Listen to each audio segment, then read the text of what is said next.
You probably think I'm clickbaiting with the title and thumbnail. I mean, I don't blame you. But let me remind you of some of the important facts before you judge anything. The last two products they released were a game called Overkill's The Walking Dead and another unnamed Payday game that didn't even see the light of day. Both of these games flopped miserably, but they didn't just flop. They folded the bag, like accidentally leaving $100 million on the bus type folding the bag. One of the games got taken off the Steam store because the IP was embarrassed that the game had 15 players on release day. It was performing so poorly, they pulled it from the store. When does that ever happen? And their other game was so shitty and so copy and paste that they didn't even end up fully developing it. Starbreeze, the company that publishes Payday 2 and bought the company, almost went into bankruptcy 3 years ago. This company almost went under, bro. They could not keep up with the bills. And some people bought Overkill's The Walking Dead with money and got nothing in return. Literally, you can't play the game anymore. So now that you know the past, let's get into Payday 3. Because we all know they just released a gameplay trailer, which is super exciting. They had that little teaser a couple months back, and we knew it was coming eventually, and we got it yesterday. But this gameplay, I don't know, it's mid.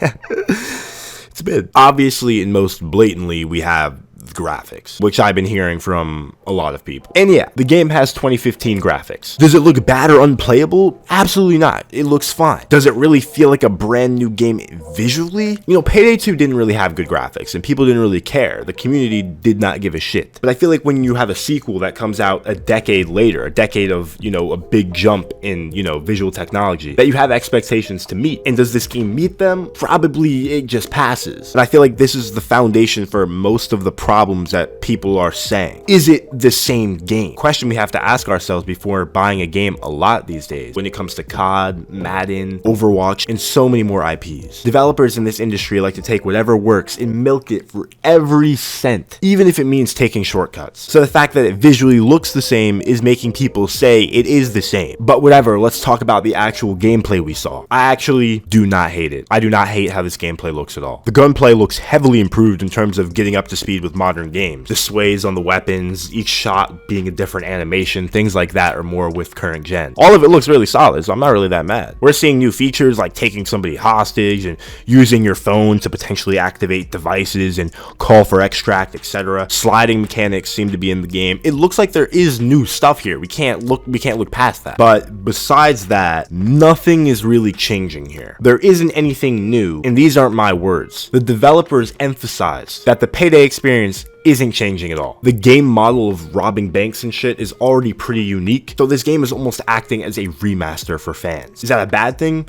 Maybe for some, maybe not for others. But I've done a decent amount of research on Payday 3 in the last couple weeks, and I just watched their first dev diary, this kind of series of, you know, development videos that they're doing. And I'm getting interesting vibes, let me tell you about it. They keep emphasizing how they want to open the game to a larger audience, and saying that this new game will have a lot less of a learning curve. Now, what does that mean? It basically means they're trying to de-niche their game. Now, in the ways it's doing this specifically, I don't know. We can only wait to see to what extent they're going to do it. But the fact that they're announcing that that's one of their priorities is a little bit worrying. It seems like there's less emphasis on stealth. I mean, that's clear. We saw a little bit of it in the dev diary, but it makes me fear this game will be leaning more towards complete chaos instead of careful pre-planning. But the problem is, naturally, when you attempt to appeal to a larger audience, you're diluting what your game's true identity is, and I can see the seeds for that potentially happening here. Getting back into the specific gameplay though, it just looks mid. Payday 2 is a really good game, and it stood out mostly because it was unique, I think. In 2023 though, your game low-key has to be decently remarkable to hold up with the really good indie games and AAA games that are dropping. These YouTubers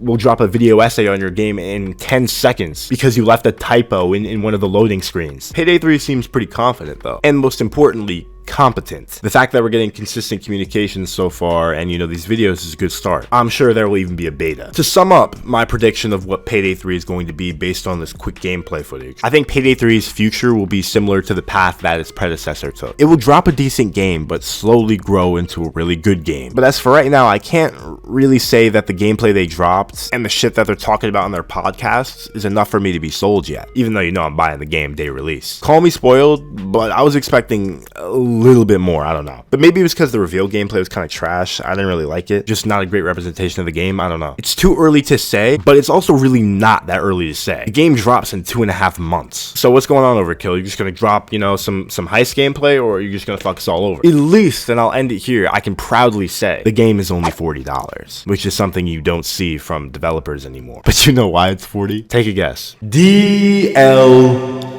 No company in the world likes dropping weekly DLCs more than Overkill. Elon Musk couldn't afford all the DLC for Payday 2. And you know damn well, if anything, Payday 3 is going to do the same exact thing. Guys, let me know what you're thinking of Payday 3 so far from the quick gameplay we saw. Make sure to subscribe, as I'll have more Payday 3 videos that come out as more information drops. So stay tuned for that. But other than that, thank you guys so much for watching. Make sure to leave a like, comment, and subscribe for more content. Without further ado, I'm Treyllo, and I'll see you guys in the next one. Peace out.